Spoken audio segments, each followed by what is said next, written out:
Higala, kumusta? Maayong buntag kanatong tanan. Welcome na usab diri sa atong pagpanaguban sa atong devotional. Ang akong topic nga isgutan karon may tungod sa kinibang loneliness. Nganong topic nako ang loneliness may igsoon tungod kay ang kumpleto nga title sa akong topic is How to Overcome Loneliness. Usbon ko, How to Overcome Loneliness. Now, ako ning gidala tungod kay kadaghanan karon sa atong palibot mao gyud ang gibati o kaning kalaay, lonely o daghan ang wa kagwanta niini ni spiral gini downward padulong sa panic attack, anxiety, padung na sa depression o taas kayo karon ang rate sa suicide tungod sa pagkawalay paglaom sa mga tao tungod ni ining atong sitwasyon karon. Now, dili kay ta maka-explain og dugay tungod kay mubo lang atong panahon, direct to the point na ko maigsoon. Atong ibutang ang usa ka sitwasyon unya kining akong hisgutan karon maigsoon i-base nako ni sa akong personal nga experience o sa akong wisdom nga nakatunan sa taas-taas na katuigan diri sa kalibutan.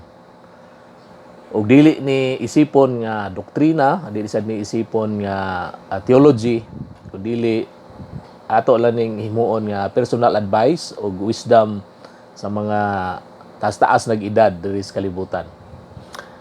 Tagaan takag senaryo, kitang tanan ania karon sa sitwasyon nga medyo nasta sa pagsulay. Naa gina mahitabo kanunay. Dili kita kaingon nga walay panahon nga wala tay pagsulay. Naa gina siya. Nya kini pong loneliness may igsoon. Naa gina siya kanunay na siya mag-atake sa tao. Inani ang sitwasyon tagaan ka og usa ka sitwasyon karon masabtan nimo ang buot na kong i-drive out nga punto. Pananglitan karon usa ka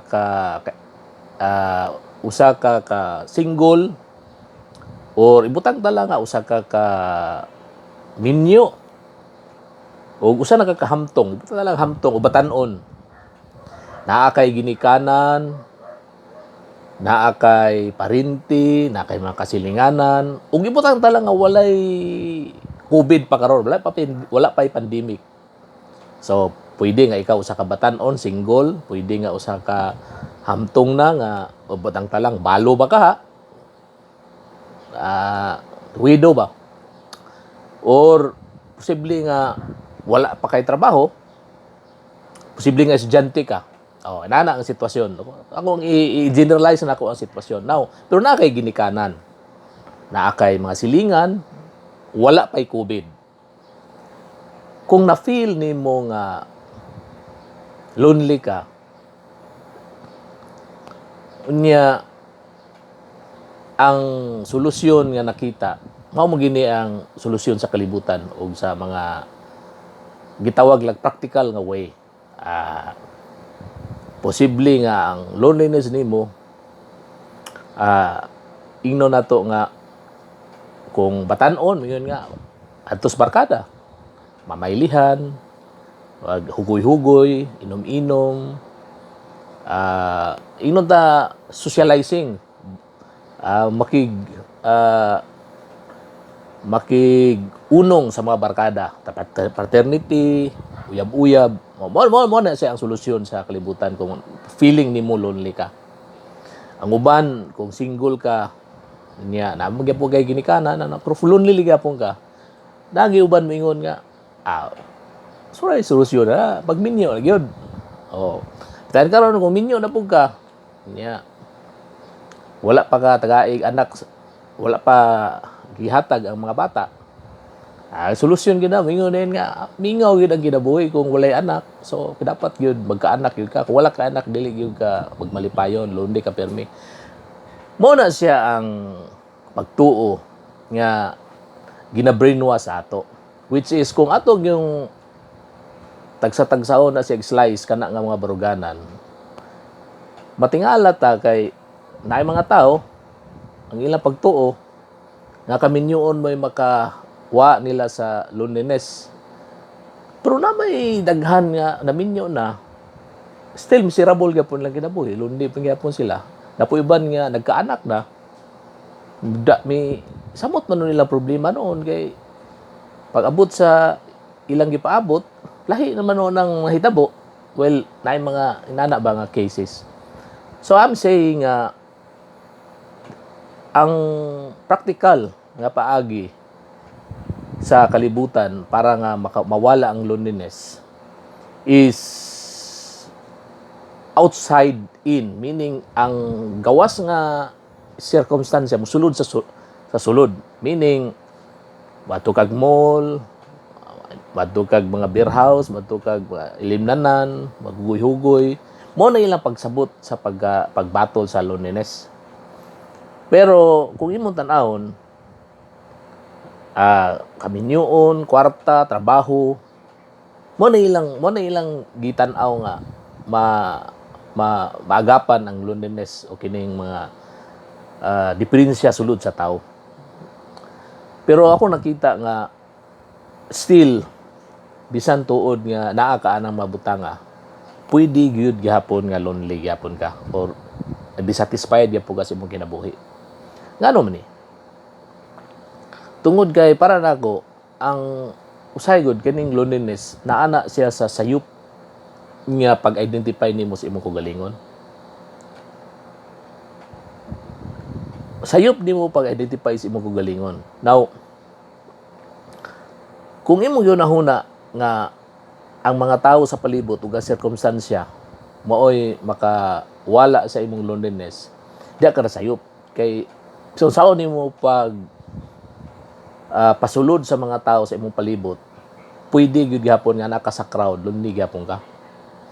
Mao nga ang atong solusyon ani is inside out, gikan sa sulod ngadto pagawas. Meaning para sa kuha kinanglan nga imuhang ilhan nimo kung giunsa ka paghimo sa Dios aron nga makita nimo nga kanang imuhang sitwasyon nga na-feel nimo nga lonely ka, dili lang pandemic ang hinungdan na ngunit naa gyud na siya daan sa imuha. Bunga ka na sa sayop nimo nga pagdawat o pag-identify sa mga kagalingon. Now, doon ay verse sa Bible, duha lang ka verse nga akong isgutan may igsoon. Number 1 nga verse nga paborito nako kanang Psalms 23, ingon dia, "The Lord is my shepherd, I shall not want." Ang Ginoo mo'y ako magbalantay, walay makulang kanako. So wala na kulang nato igsoon. Kung ato nang gi-accept nga ang Ginoo mao na atong magbalantay, wala na makulang kanato. Diya sa Colossians 2 verse 10 mingon dia, "You are complete in Him." You are complete in Christ. Kompleto na ta diha kang Kristo. So the only way nga kining loneliness mo atake na to bisan pag wala pay pandemic, musamot na siya kung nay pandemic, labi na nana sa perception may soon. Now unless kung gi-isolate nimo imong galingon, duha ka klase ang i-define nato nga makakause og loneliness. Kung i-isolate nimo imong galingon, labi na kay feel nimo nga lonely ka, i-isolate nimo imong galingon na labi na nga itawag nato daghan karon na gi-isolate tungod sa COVID, maka-lonely gyud na kay i-isolate gyud ka. Pero katong given nato nga scenario ganina, free ka, wa ka gi-isolate, nya feel gyapon nimo nga murag naay loneliness sa imong sulod, mo na siya ang problema kay wala nimo naila imong kagalingon na you are complete in Christ. Unya ang kanang imong inner nga mga pagbunga para ng peace, joy, love, wa nimo nahibal-i nga naa sa sulod nga imong i-cultivate pagawas. Dili kay gikan sa gawas mosulod nimo. Mao na siya ang mga tao nga nangita og happiness sa gawas through paternity, through achievement, o through circumstances. Pero nasayod ta may igsuon nga dili ang kaminyoon, dili ang pagbaton og mga butang, dili pagbaton og mga anak mo makakumpleto nimo. Tungod kay ang makakumpleto nimo ang imong pag-identify kung giunsa ka pagbuhat ni Kristo. You are complete in Him.